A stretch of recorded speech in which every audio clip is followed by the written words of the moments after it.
Hello everybody, Mike Forsyth here, going to show you my deck list for my Frognarch deck. I thought it was a good choice this format, mostly because it was a good match against Dino Rabbit and Chaos Dragons and such, with heavy removal and field control. Those decks completely rely upon field presence, which is something Frognarchs deals with pretty well. So first off, we got Triple Swap Frog. This card is the part of the main engine in the deck. It sends your Treeborn Frogs to graves and your Rodent Totems, which is very important. We got Triple Treeborn Frog. A lot of people criticize me for running 3 Treeborn Frog. They're like, oh, why not only run 2 or 1, similar to how Sea Lancer does it. Well, I feel like I'd rather run 3, because I'm not really running Sea Lancer. I don't want to run Poison Draw Frog. I don't really think that card's very good, unless you're running Sea Lancer.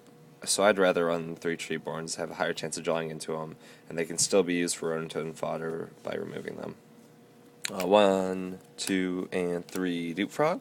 Searches out your Swap Frogs and your Treeborns, whatever you really need at that moment, typically Swap Frog. Very useful card. 2,000 defense, and it can create a lock by having 2 Dupe Frogs on the field. They can't attack either one. It's pretty useful for that reason. 1 Rodent Totem creates extra tribute fodder for Light and Darkness Dragons and Monarchs if so needed. Triple Caius banishes a card, flicks 1,000 if it's a dark monster, your basic Monarchs. Ryza sends a card back to the top of your deck, more control of the field. Triple Light and Darkness Dragon, this is one of the win conditions of the deck. You can negate things, Chain Link 2, it's a mandatory that it negates Chain Link 2 by the way. You can't even chain a counter trap in that time period. It's similar to Doom Cal. When he's destroyed too, you get to special summon a monster from your grave, which is typically a Monarch or a Tragodia. And chances are, if you have land on the field, you've been saving up hand advantage. So if you bring back a Tragodia, it's going to be pretty beefy. Pretty beefy indeed. Got 2 Battle Faders. Prevents OTKs of the Chaos Dragons, which is a very common thing that's going on right now. And also creates instant tribute fire for Monarchs or Lad, which is really useful. 1 Gorz. Hand trap monsters are important. Double Tragodia. This deck always has cards in hand because you're never committing to the field, which is very important. So Tragodia is usually a pretty beefy monster. Got Triple Effect Veiler. You run them because they're hand traps, and you can't run splatter traps, so you really need outs to your opponent's effects from the hand. 1 BLS, since you're running 6 lights and I believe roughly 6 darks, so he's live quite a few times, pretty much all the time. Triple Enemy Controller. This card is amazing and a win condition of its own, in my opinion. You can tribute your Treeborn Frog during your standby phase, take control of one of your opponent's monsters, and your Treeborn Frog will come back, which will create instant tribute fire for Light and Darkness Dragon, and potentially, like, here's a good example. Say your opponent has Light Pulsar on the field, I activate this, I take control of their Light Pulsar. Then I bring a Treeborn, tribute the Treeborn Frog to pop a backfield theirs or something, or another monster they control for a Monarch, and then I can overlay with their Light Pulsar and the Monarch, and that's a really strong play, and it really hurts the Dragons quite a bit. Double Soul Exchange. This card creates extra tribute fire for the Lads and the Monarchs, which is useful, and it's also an out to like Vanity Sphere or Christia, which are really obnoxious cards, and Dolka. It's not to Dolka too. Your staple spells, triple MST to prevent your opponent from having outs to your Monarchs, because if they mess up your Monarch plays, that can be really obnoxious. And last but not least, a Traverser's Trap Hole. A lot of people criticize me for using this card, but I believe it to be very effective. It's a potential +2 if they were to MST it like an idiot, and it's pretty much a guaranteed +1. It's just predictable, I think, is the main problem. People always say, well, they'll know it's a set treacherous, so they won't overextend. That's why you do not set it until they've already overextended. They've already summoned 2 monsters in the field, then you set it. Because at that point, you know you're going to get it off, and it's going to be good. And if it's game 2 or 3, they probably side out their MSTs, so you're going to get that +1 there, basically. No matter what. Alright, now on to the extra and side deck.